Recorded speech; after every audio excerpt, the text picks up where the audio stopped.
Uingereza imetangaza kupeleka meli yake ya kivita HMS Dragon Type 45 destroyer katika Mashariki ya Kati, Middle East, mnamo Mei 9 mwaka 2026. Madhumuni ya meli hii kupelekwa ya HMS Dragon ni meli ya kivita ya kisasa yenye uwezo wa ulinzi wa anga, air defense destroyer, na inatumiwa ili kuwa tayari pre-position kwa operation ya kimataifa na kulinda usafirishaji wa meli za kibiashara katika Strait of Hormuz, huu mlango bahari wa mafuta, mara tu vita au mvutano kati ya Marekani na Israeli utakaposimama. Meli ilikuwa tayari iko katika bandari ya Mediterranean Mashariki tangu Machi 2026 baada ya shambulio la drone la Iran dhidi ya kituo cha RAF Akrotich huko Cyprus. Tangazo la kupeleka zaidi ya mashirika ya kati lilitolewa na Wizara ya Ulinzi ya Uingereza Jumamosi, Mei 9 mwaka 2026.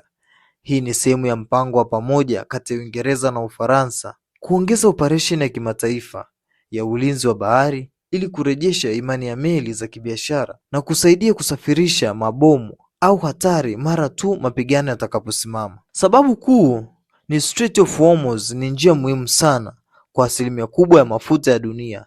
Iran imekuwa ikitishia au kuzuia usafirishaji wakati wa mvutano. Uingereza pia inataka kuwa tayari kushiriki katika Freedom of Navigation Mission ili kuwalinda wafanyabiashara na kuepuka migogoro ya kiuchumi wa kimataifa. Msimamo wa Uingereza ni kwamba operation hii inaelezwa kama strictly defense na si ya kushambulia, yaani ni ya ulinzi tu.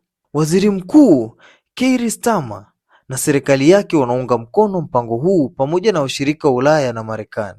Hii si mara ya kwanza kwa Uingereza kupeleka meli katika eneo hilo wakati wa mvutano wa Iran. Zimekuwepo operesheni za awali za Royal Navy katika Ghuba ya Uajemi. Hakuna meli kubwa kama aircraft carrier kama HMS Prince of Wales iliyotajwa katika tangazo hili la hivi karibuni. Tuambie una maoni gani kuhusu jambo hili? Tuandikie hapo kwenye uwanja wa comment section. Pia usisahau kusubscribe ili uwe kwanza kupata taarifa zetu pindi tunapoziweka.